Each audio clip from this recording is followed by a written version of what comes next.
On guys, we are back for another video as well. This time around we're going to be showcasing a build I haven't really spoken about, and it's going to be the Firestaff. We're going to have a lot of different variations.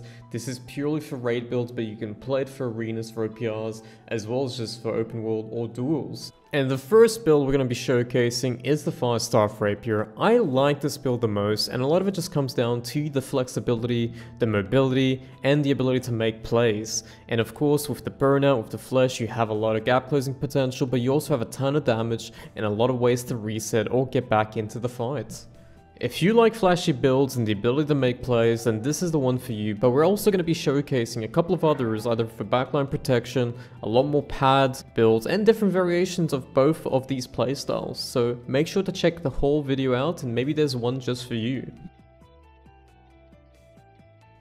So as mentioned before, the first up is going to be the Firestaff Rapier. This is going to have a burnout skill tree when it comes to the Firestaff. Of course, you can play it with the meteor shower as well, but I prefer this one. I will also be showcasing the meteor shower build. If you want to utilize that variation, you can, but we're going to be going with 350 int and 150 con as the baseline here. The remaining stats will be a little bit of a mix, and the reason why is because the 50 strength does actually amplify for the left clicks of the Firestaff, and instead of applying extra int, you are going to be getting 10% bonus damage on your left clicks. Other than that, you're going to have the 25 focus for the extra refreshing and the 25 dex for the crit, and a lot of it just comes down to the fact that we're not going to be utilizing keen awareness, nor are we using keen, and therefore we need a little bit more crit chance for this build to really get that extra oomph of damage. A lot of you guys are asking, why don't you just go full int and con? And a lot of it just comes down to the fact that you kind of lose a lot of damage going for a singular stat scaling past 350 int, and you're better off just getting the actual perks that benefits the Firestaff, either be the refreshing from focus, the crit chance from dex, as well as the left click damage from the strength. As for the gear, we're gonna also be utilizing the featherweight here. The featherweight makes you extremely tanky. You can use the attuned pads if you'd prefer. Playing the flex decks, you're gonna need that tankiness, that sustainability to trade against other Firestaffs, bows, or melee decks, and therefore the featherweight makes so much sense. You can utilize two pieces that are gonna be on the heavyweight category, either be heavy gloves with the boots or with the helm. And of course, for the weapons, we're going to be utilizing the finisher rapier that increases your damage upon bled targets. We're going to be slotting in a tier 2 gem because we're going to be mostly scaling from int, and therefore we're going to be amplifying the finisher rapier damage with the tier 2 gem. Don't ask exactly why I'm using this because of the scaling, it's just how New World is. Tier 2 gems just benefit the most. You don't even have to shift to get that bonus damage, unlike the opal. We're going to combine it with a keenly jagged Firestaff. Now, enchanted isn't the best perk in my opinion. I would go for a keenly jagged, vicious, and attunements. However, if you don't want to craft it, this is the Firestaff I would recommend. You can just slap in an attunement with the Gypsum Kiln craft, and there you have it. You have a 3 perk of very, very good value for this build.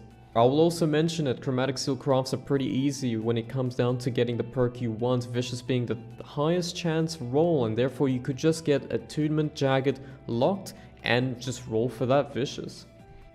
You can always lock the empowering fireball on the artifact itself, but if not, just place it on any other gear piece. I wouldn't recommend it on the weapon itself for this build because a lot of it just comes down to the left click damage. And as I mentioned before, the 50 strength, 10% bonus damage with the finisher bleed bonus of 15%. This also works on left clicks as well as abilities. So as soon as you got the keenly jagged proc on the enemy, you're going to be providing amplified damage for the build itself. Next up, we're going to be talking the IG variation. Now, I'm going to actually be showcasing the Deep Freeze here, which is an artifact that's most likely going to be coming in the next season. However, if you don't have this artifact yet, which we obviously don't, you can utilize any type of IG that just has some damage perks on it, and you can still utilize this build. We're going to be talking about the flex dex approach once again. Like the first build we were talking about, it's going to be utilizing the featherweight for the same exact reasons of getting a little bit more tankiness there so that you can actually out-trade enemy dex players, flex players, or even just general DPS.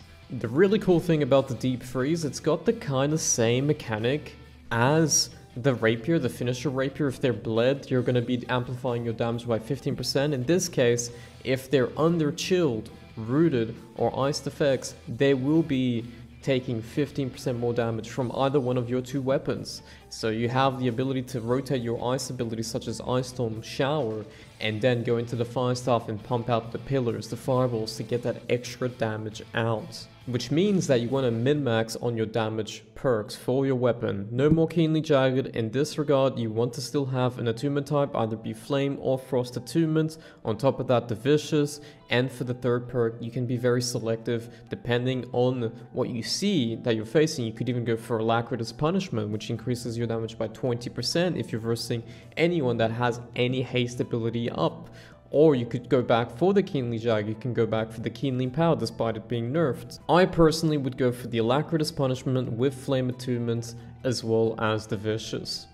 Next up, we're going to be talking about two variations of backline protection builds. We call them the pad builds. They're builds that pretty much kills any stragglers that comes into your backline, but at the same time supporting the raid, bombing the clumps, and killing out any DPS / healers from the enemy that's trying to play on your own backline and preventing them from taking that space. And we're going to start up once again with the Firestaff IG, but the big difference here is going to be the Attuned Leather Pants combined with the Meteor Shower build. So as mentioned before, while we were going for the 25 focus, the 25 dex, as well as the 50 strength, we can keep that, but still also have an additional 50 ents. We're also going to be adding the Fireball perk as well as the Meteor Shower perk. Now the Meteor Shower perk on your gear, however, if you do want to add Fireball on your weapon due to the fact that you're going to be playing mostly for the back line and playing for clumps, then you could utilize the Empowering Fireball on your weapon, which means the three weapon perks could look something along the lines of Empowering Fireball, Vicious, and Flame Attunement. The best way to start the rotations by utilizing your Ice Storm and then going into the Meteor Shower that's going to be empowering your next couple of abilities. You Fireball, you get those smaller stacks up into the pillar. You can get some left clicks in, but mostly it's going to be heavies just to make sure that you're refreshing your cooldowns. Now we're gonna have to wait for the Deep Freeze coming into the next season, and as I mentioned before, just utilize any Ice Gauntlet that's going to be useful in the damage department. But what we can use for this patch, which I would highly recommend, it's probably one of the best builds for padding in general, and a lot of it just comes down to the disease itself, and that's going to be the Firestaff BB. Not only does the blunderbuss provide more damage and more AoE damage, but it also provides disease. You got the plague grenades, which you can get the perk on the gear or the weapon itself, but I wouldn't recommend so. I would recommend the tier 2 gem just to amplify your damage coming from the blunderbuss. And you got the poison, the disease, blind enhancement, attacks against targets inflict a stack of poison, and a decrease in incoming and outgoing healing effectiveness. This has been nerfed to 5%, of course. This is not up to date because this came from NWDP. But nonetheless, this works on your Firestaff. So if you're left clicking, if you're using abilities and it hits someone, you're going to be applying a stack of 5% disease, which stacks up to 3 times as well. And for this build, I would highly recommend getting a Firestaff with Plague Crits. So something along the lines of Flame Attunement, Vicious, and Plague Crits. Empowering Fireball on the gear, you could lock it in one of the artifacts such as the Attuned Leather Pants.